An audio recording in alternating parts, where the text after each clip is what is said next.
Zip! Today we're looking at this sweet REOLINK wireless camera. It operates on a 2.4 GHz as well as 5 GHz. And yeah, there's an Ethernet jack in the back in case you don't want Wi-Fi. The power plug is proprietary. Even though it's USB 5 volt 2 amp, the N is not micro USB nor even USB-C. The cable itself is about 10 feet long. The camera can rotate sideways as well as upward. And if you rotate it all the way up, you'll see there's a micro USB card slot. I'll connect this camera to a REOLINK NVR though. I won't be using microSD card. In the back, there's two-way speaker as well. You can hear as well as talk to the person on the other side.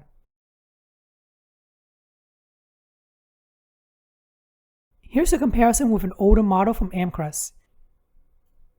You can see that this one is a little bit smaller and more compact. And even though this camera is smaller, it has optical zoom as well as much higher resolution. The only nice thing about this Amcrest is that it uses standard USB ports right here.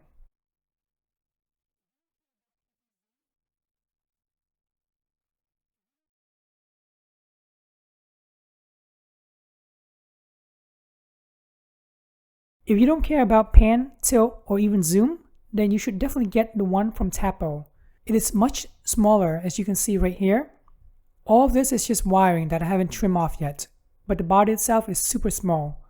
The plug is proprietary as well. It is not USB-C nor micro USB.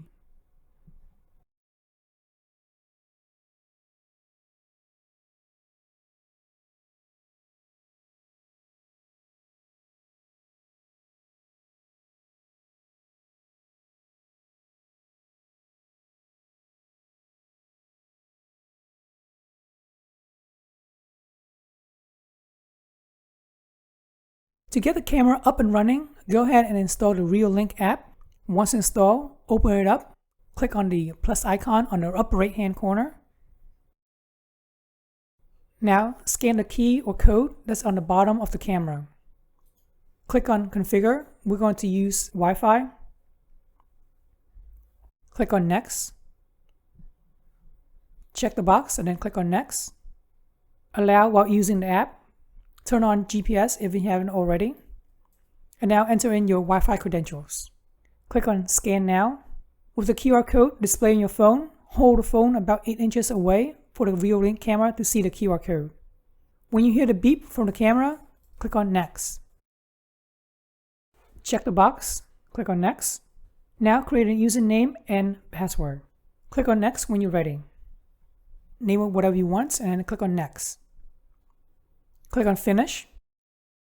Click on the camera to start viewing the live stream.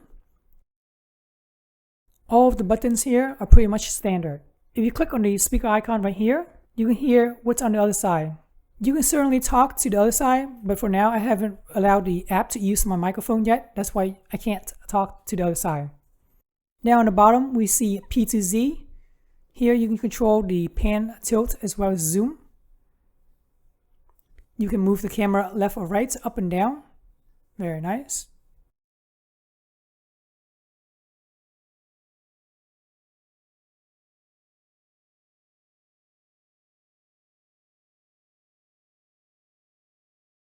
There's focus as well, but I wouldn't mess with that. It's pretty hard to focus.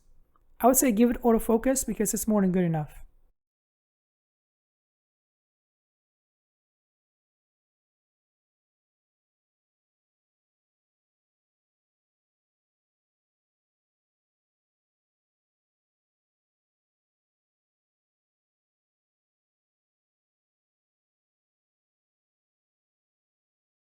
If you notice, the resolution is kind of not clear, kind of lousy. So if you want, click on this box and then choose high.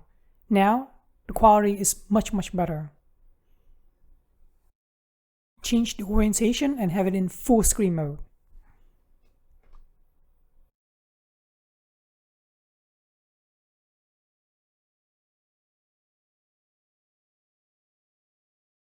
Here are all of the options in the settings.